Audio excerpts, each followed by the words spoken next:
Stevie, you've been in coaching now 4 or 5 years, starting at the academy at Liverpool. Rangers now comes to another huge club in Aston Villa. Take me back to starting at Rangers and how it felt and how sort of how much you've progressed certainly over the last few years. Well, I think I certainly felt ready at the time when I decided to go up to Rangers. I'd had 18 months and more, rehearsing behind the cameras, coaching, finding a way how I wanted it to look when that call did come. So it was more about feeling ready when the opportunity came. And I think obviously a name like Rangers, the size of the club, the challenge, it was a difficult one to ignore. I had a chat with a few people, i.e. Alex Inglethorpe, Jurgen Klopp around that time, because I was obviously at Liverpool, and the feeling I had inside was go and take it on. So you get to Rangers and you've got Celtic who are completely dominating, and it's all about stopping 10 in a row. Yeah. That was the name of the game when you got there. I mean, when you first got there, how difficult do you think that was going to be? Because there was a big gulf at the time between both clubs, wasn't there? Yeah, I think from a personal point of view, I underestimated slightly the 10 in a row, because my chats with the managing director, the chairman, and also the sporting director at the time, they weren't as obsessed with 10 in a row. Their remit was more, we want to get Rangers back. We want to start competing on alongside Celtic. But the very first moment I turned up in Glasgow, even before I had done my press conference, 3 or 4 people in service stations had mentioned 10 in a row. So very quickly I picked up that this 10 in a row's the main important thing, and part of the remit. It was obviously well documented that in year 3, if we never done it in year 1 and 2, which was probably unrealistic, the pressure was going to be huge in year 3. In the fans' eyes, it was stopping 10 in a row. You've mentioned that. You did that, and it almost felt legendary status for you. That, I mean, how big was that for you and your staff? And was the only slight disappointment was the situation we were all in terms of the pandemic, and you couldn't do it in front of the supporters in Ibrox? Yeah, well, I seen Liverpool do it prior to that, and I thought to myself, the only thing that is missing is the crowd. It was very similar at Rangers. We were terrific throughout the season in terms of how we played. You still get the same buzz on the back of a win or a run of games, but it did feel different without the fans. But in terms of personal satisfaction, it was the first time I'd won for a long time, since the League Cup under Kenny. Also with what happened at the back end of my Liverpool career in terms of being so close to winning the league and it not happening from a personal point of view, there was major satisfaction from achieving that. I think it's fair to say what maybe helped you a little bit as well, maybe in Rangers, was the fact that Celtic's manager at the time, maybe Brendan Rodgers, left halfway through his season, and you've seen the sort of reaction to him. You've done something similar. How difficult a decision was it? And can you understand maybe if there is a little bit of frustration from Rangers supporters that you're not their manager no more? Listen, I think the frustration always comes from the timing. And I think when you do it during the season, I certainly respect and understand people if they've got a bit of a gripe on that. But from my point of view, I can't control the timing of when it comes. But when you're in my position, you always wonder, will the opportunity come again? So when it was Aston Villa, to get the chance to come back into the Premier League, the size of the club, the ambition of the club, for me, the timing was something that I couldn't think about. It was more about grasping the opportunity, and that's what I did. And listen, I leave with a heavy heart, but I also leave with me head held high, because when you sit down with a board and they set you a remit, if you don't do that, you get the sack. You get the sack. If you have a run of games where it's not accepted, you get the sack, and fans move on extremely quick from that. So for me, it was about, for once in my life and once in my career, thinking about me and what was best for me and my family, and that's the reason why I made this decision. Villa is a huge football club. For me, the biggest club in this part of the country. And just coming here now and seeing the facilities, I mean, it is a massive draw. It's not just the Premier League. Aston Villa is a huge football club, isn't it? Yeah, but listen, we've both been there and played at Villa Park many a times. You see the atmosphere, you see the environment to play at. Villa Park's a top place to play. So you're well aware of the size of the club, what Villa are about, just competing against them. But obviously, sitting down with the both owners, with the board, you get a feel of the ambition, where they want to take it. You come here and you see the facilities and what's provided for the players, and it blows you away.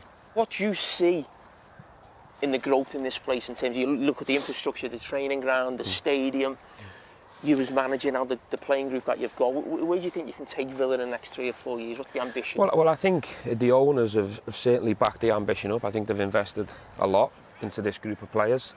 Obviously, I've took it on the back of a disappointing run of results.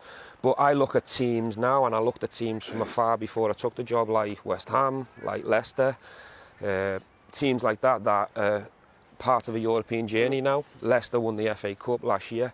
I believe at a club like Aston Villa, for us to get back and be serious, it is to go on a European journey at some point. It is to try and compete for one of the domestic cups. But you've also got to be respectful when you're looking at the likes of City and Liverpool and Chelsea, where they're at now. They're in the 3 best 5 teams in Europe, in the world.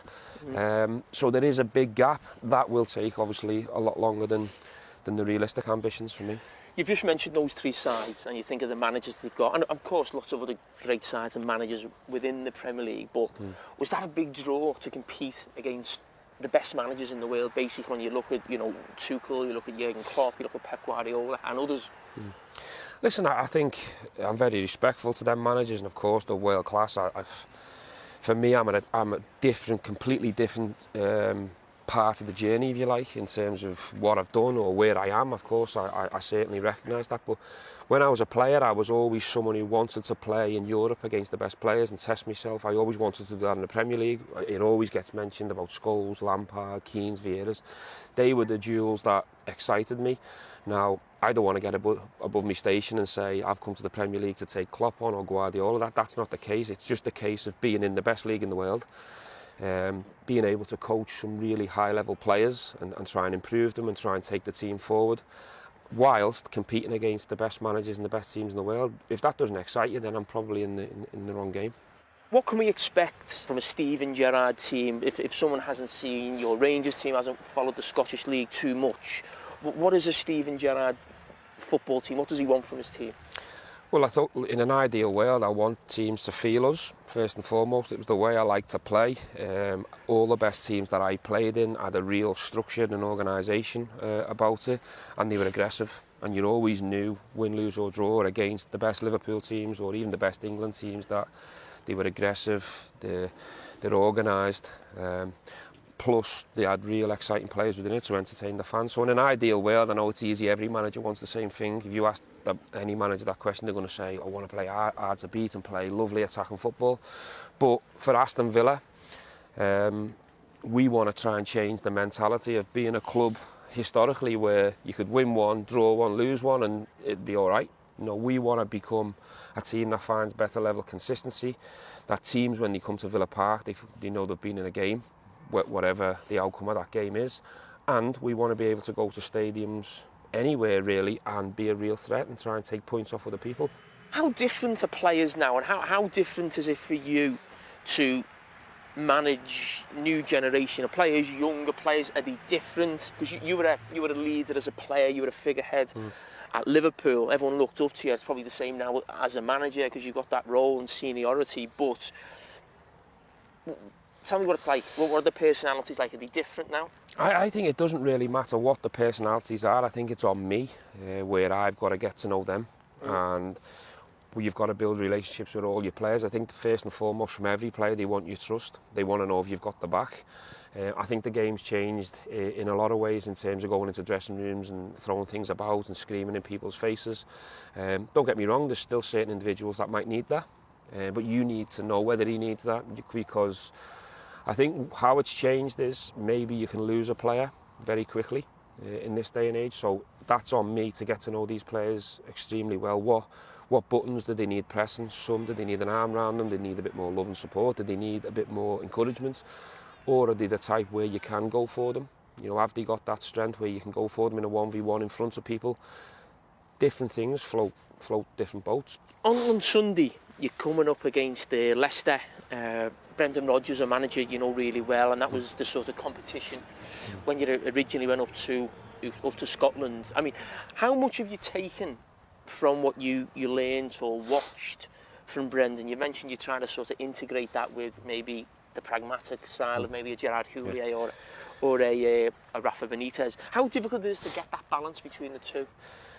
That's a challenge, 100%, but I think I learnt a lot off Brendan, probably more off Brendan than the previous ones because of the age I was at. So under Houllier, for example, I wasn't really a top student of the game. I wasn't really that interested in the tactical side of it. Probably the early days under Rafa as well. It probably wasn't until the back end of Rafa and Brendan where I've started thinking about my own game intelligence, how I've got to adapt my game to do a job for the team. And that's when I probably started taking a little interest in the coaching side of it and the management side of it. But I believe if I'd have worked with Brendan earlier, I think we'd have had more success together for sure, because I did rate him. I think he's a top coach, very slick the way he delivers it. I think he's really good in his one-to-one stuff, how he manages dressing rooms and individuals. So if I didn't take stuff off Brendan, I didn't learn off him, I'd be very stupid and naive, because for me, I think he's going to manage at the top for a long time. You just mentioned two managers there, and Brendan Rodgers and Rafa Benitez, both in management now. Rafa's been in it a long time. How do you see yourself as a manager? Because I think if you're asked those two, or people who've worked with them, you know they're going to be in management for a long time. It's what they do. How do you see Steven Gerrard? Do you see this as a really long sort of managerial career, whether it goes well at certain clubs or it doesn't? Do you think, right, I'll be on to the next job? Yeah, listen, it doesn't scare me in terms of if a job didn't go well and it was cut short or it ended in a painful way. I mean, I've suffered enough as a player. I've had the journey of highs and lows. I'm man enough to handle the highs and lows of football without a doubt.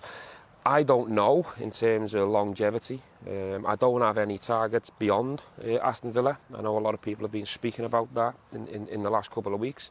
For me, it's very much about staying in the now. You've come to Villa. How impressed have you been with the squad? Has it surprised you, the quality within the squad?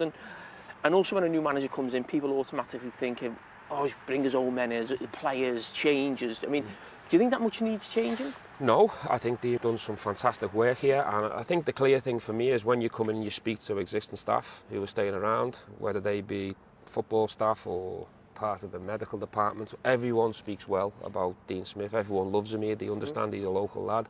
I certainly respect that, and this is not a case of me saying, oh, it's all been wrong, but there's been some fantastic work here. They've signed some top players. The recruitment's been good.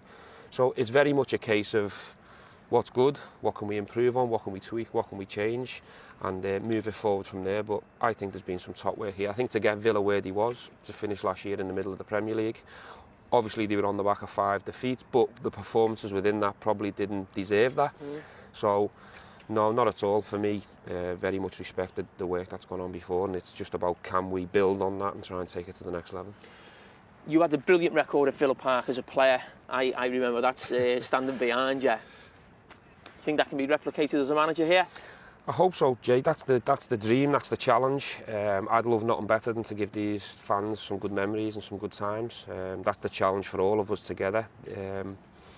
I think it's ready-made to go and achieve that, but you know, we need to basically crawl before we can walk, if you like. Let's fix the things that need fixing. Let's try and recruit well in the short and the medium term, and then hopefully when the fans are in a better place, they can help us take us where it needs to go. Okay, Stevie, good luck. Thanks a lot.